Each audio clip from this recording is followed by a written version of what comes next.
Hi friends, आप सबको रक्षाबंधन की बहुत बहुत शुभकामनाएं। आज रक्षाबंधन है, दिन में तो मौका नहीं मिला। आज शाम को मौका मिला है तो आपके साथ थोड़ा सा बात कर ली जाए। एक और कंपनी है जिसके बारे में एनालिसिस करना चाहता हूँ आज। इसका नाम है सुज़लोन एनर्जी। मैं इसको बहुत लंबे वक्त से होल्ड भी कर रहा हूँ और इसके बारे में बहुत लंबे वक्त से मैं इसको मैंने रिसर्च भी कर रहा हूँ, रीड भी कर रहा हूँ, कह सकता हूँ। तो मैंने काफ़ी इंटरेस्टिंग था स्टॉक। मैंने इनिशियल जब मैं शेयर मार्केट शुरू किया था तो इनिशियल स्टॉक था मेरा। मैं तब से देख रहा हूँ जब ये 40 रुपये के आसपास था, तो 40 के आसपास था, तब तब से ट्रैक कर रहा हूँ। तो आज इसके बारे में बात करेंगे और पूरा एनालिसिस करेंगे। सॉरी, कुछ था उधर इसलिए मैं उधर देखने लगा, सॉरी। तो इसके बारे में पूरा बताऊंगा आपको, ये कंपनी क्या करती है, कैसे करती है। तो पहले इसका थोड़ा सा बैकग्राउंड। ये कंपनी शुरू हुई थी 1995 में। इसको शुरू करने वाले थे तुलसी टाटी जी, जो कि जिनकी फैमिली जो है वो टेक्सटाइल का बिज़नेस करती थी। बेसिकली टेक्सटाइल का बिज़नेस करते थे ये गुजरात में। तो इनको क्या हुआ, इनको इलेक्ट्रिसिटी की प्रॉब्लम समझ में आई कि इलेक्ट्रिसिटी की बड़ी प्रॉब्लम है। जहाँ ये काम करते थे वहाँ इलेक्ट्रिसिटी तब नहीं थी, बहुत अच्छी सेवा नहीं थी। तो अचानक इनको जस्ट एक वो हुआ, जिज्ञासावश कह लीजिए या जो कुछ भी है। तो इन्होंने विंड एनर्जी के बारे में पता किया, क्योंकि इनको खुद से बिजली का माने व्यवस्था करनी पड़ी अपने बिज़नेस के लिए। तो टेक्सटाइल इंडस्ट्री में जब थे तो विंड एनर्जी की व्यवस्था की और उसके बाद इनको उसमें अपॉर्चुनिटी देखी। बहुत छोटे से आपको पूरा साइकिल समझा दो बिज़नेस का। तो सन 95 में इन्होंने इस कंपनी को फाउंड किया और विंड एनर्जी का काम करना शुरू किया। तो काम तो बहुत अच्छा कर रहे थे। जब ये कंपनी को इन्होंने शुरू में खड़ा किया तो कंपनी को लिस्ट कराया और इवन जर्मनी तक की कुछ कंपनियों को, क्या तो नाम था उसका, सेनवियन बोल के एक कंपनी थी जर्मनी की, उसको इन्होंने ख़रीद लिया। उसके बारे में मैं और भी बताता हूँ आपको। तो वहाँ उसको उन्होंने बाय किया और भी कंपनी ख़रीदी। एक जेनेसा बोल के एक कंपनी थी, शायद कुछ ऐसा ही नाम था, तो शायद उसको भी ख़रीदा था इन्होंने। तो बेसिकली कंपनियाँ ख़रीद रहे थे और धीरे धीरे करके आगे बढ़ते गए। इसमें इन्होंने मार्केट में लिस्ट करा दिया अपनी कंपनी का शेयर, सुज़लोन एनर्जी को। उसके बाद साइकिल घूमा। ये शेयर 400 रुपये पे था एक समय, और उसके बाद साइकिल घूमा बिज़नेस का। कंपनी बहुत कर्जे में डूबी, बहुत कर्जा था इनके ऊपर। एक समय में इतना कर्जा था कि ये नौबत आई कि लगा कि कहीं शेयर डिलिस्ट ना हो जाए, माने बैंकरप्सी फाइल करने वाले थे बेसिकली। तो मिस्टर तुलसी टाटी तो जीवित नहीं है अब, बेचारे। वो उन्होंने इस कंपनी का अच्छा समय नहीं देख पाए। वो उन्होंने इसको डाउनफॉल की तरफ में देखा, उसके बाद वो गुजर गए बेचारे। तो खैर, सुज़लोन एनर्जी एक समय था तो वो 400 रुपये का शेयर 4 रुपये पे आ गया। अब आप ये ना कहिएगा कि मैंने पेनी स्टॉक उठाकर आपको कहानी सुनाना शुरू की। नहीं, पहले आपको बिज़नेस को समझना होगा। और ये मैं बहुत ही ज़िम्मेदारी के साथ बात कर रहा हूँ कि ये कंपनी जो है जो कुछ भी करती है, बेसिकली अब सुज़लोन एनर्जी के बिज़नेस पे आते हैं। तो आपको बिज़नेस मॉडल समझाता हूँ। सुज़लोन एनर्जी जो है वो विंड टरबाइन जनरेटर्स बनाती है। आप अगर गुजरात गए हों, गुजरात में भी थोड़ा सा जो आपका कोस्टल एरिया उस तरफ जगह जाएँ, आप देखेंगे बड़े बड़े पवन चक्की कहा जाता है उसको बेसिकली। तो कंपनी जो है वो बनाती है। इसका पूरा बिज़नेस विंड एनर्जी पे है कंसंट्रेटेड। इनके ऊपर बहुत कर्जा हुआ है। 400 रुपये का शेयर 4 रुपये गया सिर्फ इस वजह से क्योंकि ग्रोथ नहीं थी, डेट बहुत ज़्यादा था, व्यापार में इतना पैसा नहीं जनरेट हो रहा था कि अपना खर्चा चुका सके। तो इनको बेसिकली लॉस हो रहा था उस पीरियड। यहाँ तक हुआ कि जो कंपनी इन्होंने छः कितने 60,000 करोड़ में ख़रीदी है, 6,000 करोड़ में ख़रीदी, उसको लास्ट में 300 करोड़ में बेचना पड़ा। जो मैंने अभी सेनवियन का नाम बताया था आपको, उसकी बात कर रहा हूँ। 300 कुछ पे बेच दिया इन्होंने, 6,000 पे ख़रीदा था, 300 में बेचा। तो आप ये समझिए कंपनी की कितनी मजबूरी हुई। इसीलिए आप देखेंगे शेयर में प्रमोटर्स की होल्डिंग सिर्फ 12-13% के आसपास है, बहुत कम। बिकॉज़ बेसिकली उनका जितनी भी हिस्सेदारी थी उनको सब कर्जा निपटाने में लग गया। तो ये है सुज़लॉन का बैकग्राउंड। अब बिज़नेस पे आते हैं। सुज़लॉन जो है वो वर्टिकल इंटीग्रेटेड है, माने नीचे से लेके ऊपर तक सब कुछ बनाते हैं बिज़नेस में। नीचे का जो उनका बेस होता है, विंड टरबाइन होता है, तो बेसिकली उनके कंपोनेंट्स होते हैं, रोटर ब्लेड्स होती हैं, बड़ी बड़ी जो ब्लेड्स होती हैं वो बनाते हैं। उसके बाद उसके टावर्स बनाते हैं, जो लंबा सा टावर होता है जिसमें वो ब्लेड फिक्स की जाती है। जनरेटर, जहाँ से जनरेशन होता है उसका कंट्रोल यूनिट बनाते हैं, गियर बनाते हैं, नेसल्स बनाते हैं, सब कुछ बनाते हैं, माने पूरा स्ट्रक्चर वो खड़ा करके देंगे आपको। उनकी ये कैपेबिलिटी है। ये जो है कम से कम इस समय इंडिया में और बाहर करीब करीब अब तक 20 गीगावाट 17 कंट्रीज़ में और 111 जगह में बड़ी सी विंड फार्म होती हैं, बड़ी बड़ी जगह होती है, वहाँ इनको वो लगाना पड़ता है। तो वो ये लगाते हैं बेसिकली। और इस समय टोटल जो माने बिजली पैदा कर रहा है वो करीब 13,880 मेगावाट बिजली पैदा कर रहा है ये अपने इस बिज़नेस में। अब इसमें क्या होता है, इनका जो ये मैंने बताया ना कि पवन चक्की बनाते हैं, तो इसमें भी अलग अलग वैरायटी है। कई वैराइटीज़ थी जो शुरू में इन्होंने बनाई थी, छोटे छोटे विंड मिल बनाते थे पहले।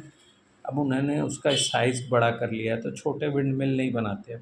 धीरे धीरे उनको फ़ेज़ आउट कर गए हैं, बाहर निकल आए हैं वहाँ से। पहले बनाते थे, अब बंद कर दिया। अब जो बचे भी हैं उनका मेंटेनेंस कर रहे हैं, लेकिन बाकी धीरे धीरे अब इस समय जो सबसे बढ़िया इनका प्रोडक्ट है वो S144 है, WTG, जिसको शॉर्ट फॉर्म में विंड टरबाइन जनरेटर्स बोलते हैं, जो कि 3 मेगावाट तक की बिजली बनाता है। ये इनका बेस्ट प्रोडक्ट है इस समय। ये इन्होंने खुद डेवलप किया है, कहीं बाहर से नहीं लाते, खुद बनाते हैं अपने देश में बनाते हैं और लगाते हैं। इसके बाद इनका S133 है, जो कि 2.6 से 3 मेगावाट तक की बिजली पैदा करता है, और 122.1 मेगावाट है। लेकिन इस समय जो बिज़नेस है कंपनी का, बेसिकली वो 3 megawatt S114 wind turbine generators ही लगा रहे हैं। वो बेसिकली वो ज़्यादातर लोगों को यही पसंद आ रहा है। बिकॉज़ होता क्या है, मैं आपको समझाऊँ। अब आप विंड टरबाइन लगा रहे हो तो जगह चाहिए आपको। आपने एक लैंड एक्वायर की, अच्छी खासी लैंड एक्वायर करनी पड़ती है आपको। वहाँ पे विंड टरबाइन जब आप लगा देते हैं तो ख़तरा रहता है कि आप और वहाँ कुछ नहीं कर सकते। तो गैप मेंटेन करना पड़ता है, उस जगह को आपको यूटिलाइज़ करना पड़ता है। इसलिए उसका जो एक कॉस्ट बनता है, उसको निकालने के लिए कम से कम 3 मेगावाट जब तक वो बिजली नहीं पैदा करके देगा आपको, तो आपका खर्चा नहीं निकलेगा। उतनी बड़ी जगह लेकर आप सोलर विंड एनर्जी बना रहे हो, उसका यूटिलाइजेशन कर रहे हो, तो इसलिए 3 मेगावाट तो कम से कम चाहिए। इसलिए क्या हुआ है, ये डिमांड बहुत दिन से थी इंडस्ट्री में। जब इन्होंने शुरू में बनाना शुरू किया था तो लोग कहते थे कि भाई आप ये जो बना रहे हो खर्चा तो बहुत हो रहा है, लेकिन विंड बिजली नहीं मिल रही। लेकिन वही बात है ना, सहूलियत की बात है। पहले लोगों के पास बिजली नहीं मिलती थी, तो जो मिलता था वही बन ले लेते थे लोग। अब लोगों को देखा कि जब ये अच्छा प्रोडक्ट ये ले आए हैं, तो अब सबको यही कहता है कि हमको 3 मेगावाट का लगा के दीजिए। अब आप इनके क्लाइंट्स के बारे में जान लीजिए, किनके लिए ये विंड टरबाइन लगाते हैं। ACC कंपनी है, अदानी रिन्यूएबल्स, आदित्य बिरला ग्रुप। उसके बाद आप सोच रहे होंगे मैं कहाँ देख रहा हूँ, एक्चुअल में मैंने ये सारा चीज़ नोट कर रखा है, एक डायरी में है मेरी।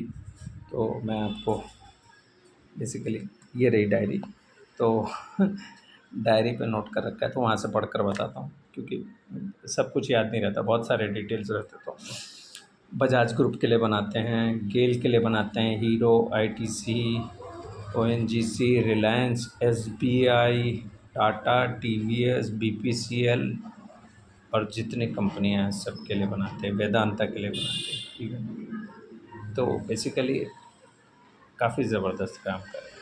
माने इनका टारगेट है कि हम इस बिज़नेस को आगे बढ़ाएंगे। अब थोड़ा सा इस समय जो बिज़नेस में एक प्रॉब्लम इस वक्त देखने में आ रही है बेसिकली, तो इनका जो बिज़नेस ऑपरेशन करने का तरीका है उसको मैं आपको और भी बेहतर तरीके से समझा दूँ, क्योंकि मैंने कंपनी के कई सारे कॉल्स अटेंड कर चुका हूँ।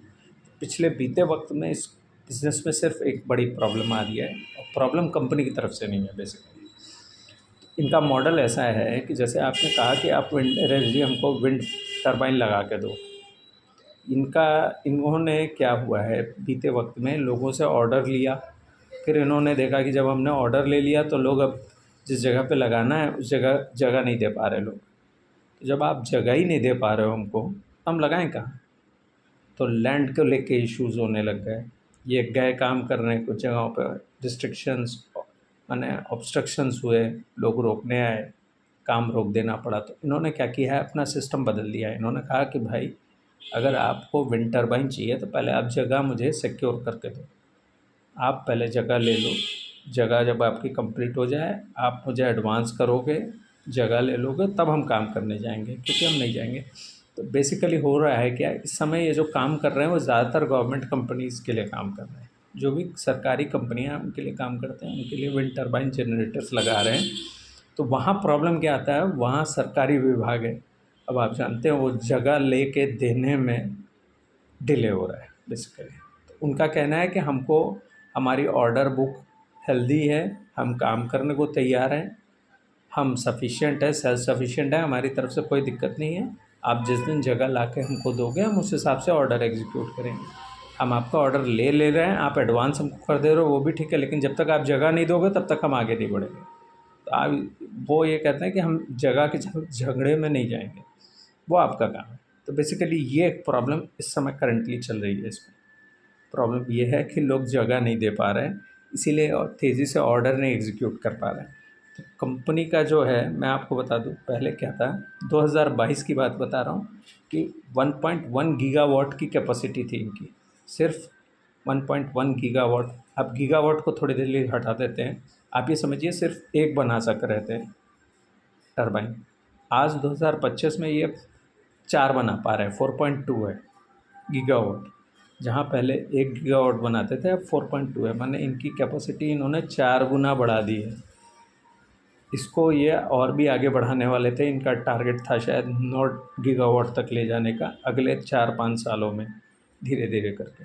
लेकिन इन्होंने उसको रोक दिया है। रोक देने का कारण यही है कि वो ये देख रहे हैं कि ऑर्डर एग्जीक्यूशन में प्रॉब्लम आ रही है, हम ऑर्डर ही नहीं एग्जीक्यूट कर पा रहे। बेसिकली ऑर्डर एग्जीक्यूट नहीं कर पा रहे, इसलिए उन्होंने कैपेसिटी और बढ़ाना बंद कर दिया। उन्होंने कहा जैसे जैसे हमारे पास एग्जीक्यूशन होना शुरू करेगा तो फिर हम कैपेसिटी बढ़ाएंगे, क्योंकि ये जो इशू लैंड वाला इशू आ रहा है इसको वो रिजॉल्व नहीं कर नहीं पा रहे हैं। वो बेसिकली जो जिसके लिए काम कर रहे हैं उस पार्टी की जिम्मेवारी है जगह प्रोवाइड करने की। तो बेसिकली इनका ये, तो ये हुआ बेसिकली। मैंने आपको बताया कि इस समय करंटली बिज़नेस में क्या स्थिति है। अच्छा, कंपनी का थोड़ा सा आपको मैं एक आइडिया दे दूं कि कितना इंस्टॉल कर चुके हैं। अब तक करीब 21 गीगावाट कैपेसिटी इंस्टॉल कर चुके हैं, जिसमें कि मेन राज्य इनके राजस्थान, गुजरात, महाराष्ट्र, तमिलनाडु, आंध्रा, केरला, कर्नाटका, मध्य प्रदेश और तेलंगाना। बेसिकली जो राज्यों में सीधी हवा मिलती है, विंडी स्टेट्स, इंडिया में जो राज्य सीधे हवा की, जिनमें सीधे हवा मिलती है, उन इलाकों में इसको लगाया जाता है, क्योंकि इससे विंड जनरेशन होती है। और सबसे ख़ास बात मैं आपको बता दूँ, मैं इतनी डिटेल और कोर तक गया हूँ कि मुझे मालूम है कि विंड एनर्जी आप 24 घंटे पैदा कर सकते हैं।